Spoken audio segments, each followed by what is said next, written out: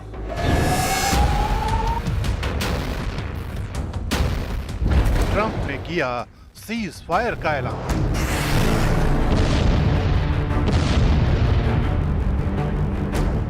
पहले ईरान फिर इजराइल रुकेगा।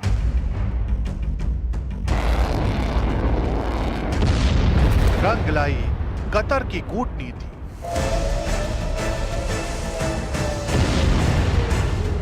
चौबीस घंटे की शांति की परीक्षा।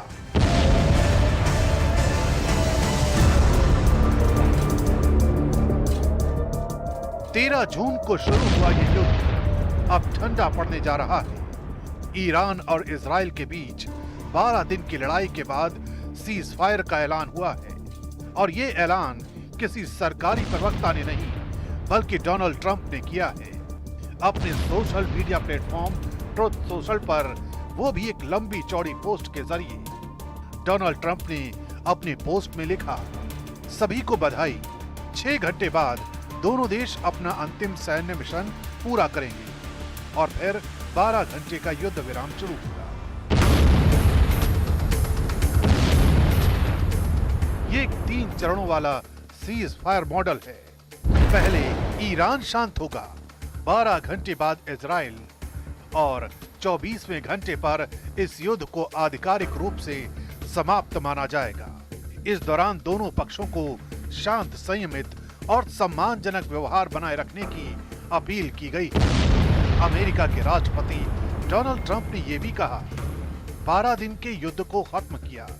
यह युद्ध सालों तक चल सकता था और पूरे मध्य पूर्व को तबाह कर सकता था, लेकिन ऐसा नहीं हुआ और कभी नहीं होगा।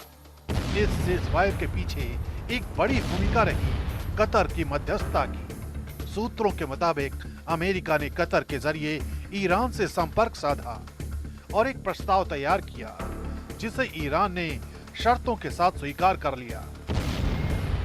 ट्रंप की घोषणा से ठीक पहले बेन्यामिन नेतन्याहू ने भी हामी भर दी, लेकिन एक शर्त पर, अगर ईरान हमला नहीं करेगा तो इजराइल भी शांत रहेगा। यानी शांति की ये डोर बेहद नाजुक है और उसमें तनाव का वजन अभी भी है। ये सीज फायर न सिर्फ 2 देशों के बीच बल्कि पूरे पश्चिम एशिया की स्थिरता के लिए एक टेस्ट है। इस दौरान डोनाल्ड ट्रंप ने अपना बयान जारी करते हुए सभी देशों को सीज फायर की शुभकामनाएं दी। फिलहाल अगले 24 घंटे बेहद नाजुक है। सीज फायर की प्रक्रिया शुरू हो चुकी है। पहले ईरान अपने ऑपरेशन रोकेगा, फिर 12 घंटे बाद इजराइल। इस दौरान कोई कार्रवाई नहीं होगी, न बॉर्डर पर, न मिसाइल सिस्टम में, न साइबर स्पेस में। अंतर्राष्ट्रीय एजेंसियां, खुफिया तंत्र और रक्षा विश्लेषक सभी इस पर नजर गड़ाए हुए हैं। लेकिन अगर यह सीज फायर बना रहा तो ये एक बड़ा कूटनीतिक ब्रेक थ्रू होगा और अगर टूटा तो हालात पहले से भी ज्यादा खतरनाक हो सकते हैं, क्योंकि 12 दिन में हजारों जिंदगियां तबाह हुई, तेल के दाम उछले, बाजार डगमगाए और पूरी दुनिया में दहशत का माहौल पसर गया। अब उम्मीद है कि ये 24 घंटे का इम्तिहान शांति की तरफ पहला स्थायी कदम साबित होगा, क्योंकि इस युद्ध के आगे सिर्फ खामोशी नहीं बल्कि भरोसा और भविष्य टिका हुआ है।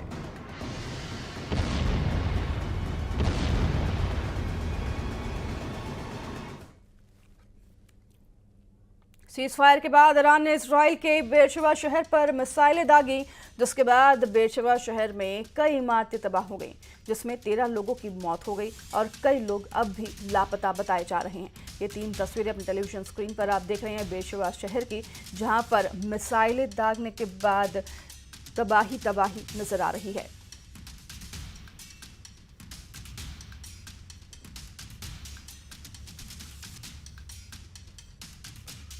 ये तीनों तस्वीरें आप देख रहे हैं सीज फायर के बाद ईरान के हमले की ये तस्वीरें सामने आई हैं। हालांकि सीज फायर का दावा ट्रंप की तरफ से किया गया था, लेकिन सीज फायर होता दिखाई नहीं दे रहा है। ईरान ने इजराइल पर कई मिसाइलें दाग दी हैं और कई मिसाइलों को इंटरसेप्ट भी इजराइल की तरफ से किया गया, लेकिन एक मिसाइल जो है बेरशेबा शहर पर जा गिरी, जिसमें 13 लोगों की मौत हुई है और कई लोगों के दबे होने की भी खबर सामने आ रही है।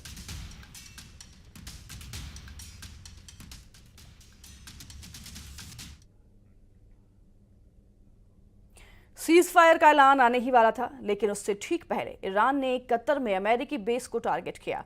ईरान में बैलिस्टिक मिसाइलों का इस्तेमाल किया गया। यह हमला परमाणु ठिकानों पर हुए अमेरिकी हमले के बदले के तौर पर किया गया। देखिए इस रिपोर्ट में।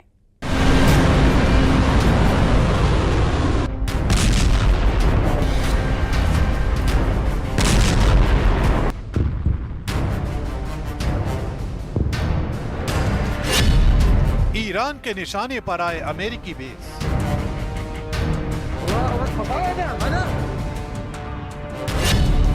कतर में अमेरिकी बेस पर ईरान का बैलिस्टिक अटैक।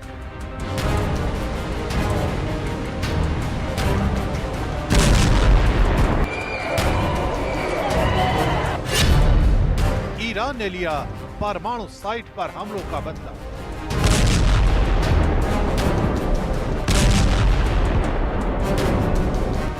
जिस वक्त दुनिया ईरान इजराइल सीज़फायर की ओर देख रही थी, उससे कुछ ही घंटे पहले ईरान ने नई आग भड़का दी।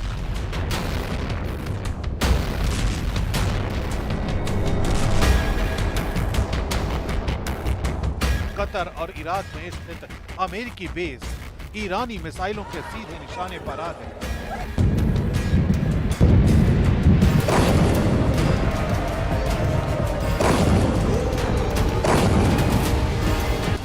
ईरान ने यह हमला अपने परमाणु ठिकानों पर अमेरिकी कार्रवाई के जवाब में किया।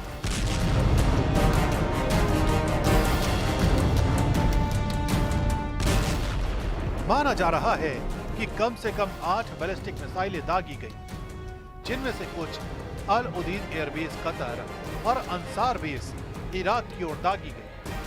हालांकि अमेरिका ने पुष्टि की है कि इस हमले में कोई हताहत नहीं। कतर में मौजूद अल उदीद एयरबेस पश्चिम एशिया में अमेरिका की सबसे अहम सैन्य मौजूदगी मानी जाती है।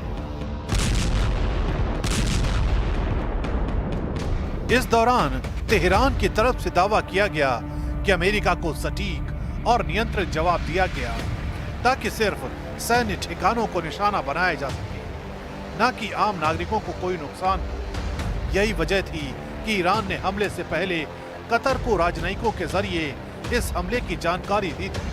बकौल ईरान इस दौरान अमेरिका से भी बैक चैनल्स के जरिए जानकारी साझा की गई, लेकिन कतर की तरफ से इन हमलों को संप्रभुता और अंतर्राष्ट्रीय नियमों का उल्लंघन बताया गया। ईरान का यह हमला कतर की संप्रभुता, हवाई क्षेत्र, अंतर्राष्ट्रीय कानूनों का खुला उल्लंघन है। हमारे एयर डिफेंस सिस्टम ने ईरान की मिसाइलों को पहले ही इंटरसेप्ट कर दिया था। इस तरह के सैन्य हमले मिडिल ईस्ट की शांति और स्थिरता को नुकसान पहुंचा सकते हैं और इनका अंजाम खतरनाक हो सकता है। क्षेत्र में तनाव के कारण अल उदीद एयरबेस को पहले ही खाली करा लिया गया था।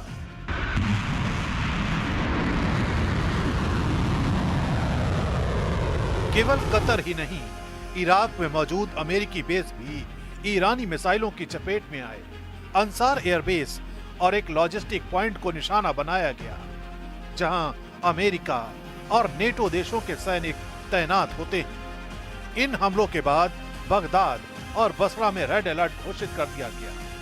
ईरान का दावा है कि ये कार्रवाई पूरी तरह सीमित और रणनीतिक थी, लेकिन इराक की सरकार नाराज है। बगदाद ने ईरान को क्षेत्रीय शांति में बाधा डालने वाला बताया है और मांग की है कि उसके हवाई क्षेत्र का उल्लंघन न किया जाए। हमले के कुछ ही घंटों बाद सोशल मीडिया पर अमेरिका के राष्ट्रपति डोनाल्ड ट्रंप का रिएक्शन आया। ईरान का जवाब कमजोर था, हमने आसानी से रोक लिया। मुझे खुशी है कि कोई अमेरिकी घायल नहीं हुआ और शायद इससे ईरान का गुस्सा भी निकल गया। अब समय दोस्ती का है और स्थिरता का है। फिलहाल ईरान की तरफ से भी सीज फायर का ऐलान कर दिया गया है, लेकिन सवाल यही है कि आखिर कब तक पश्चिम एशिया में सुलग रही इस चिंगारी को भड़कने से रोका जा सकेगा।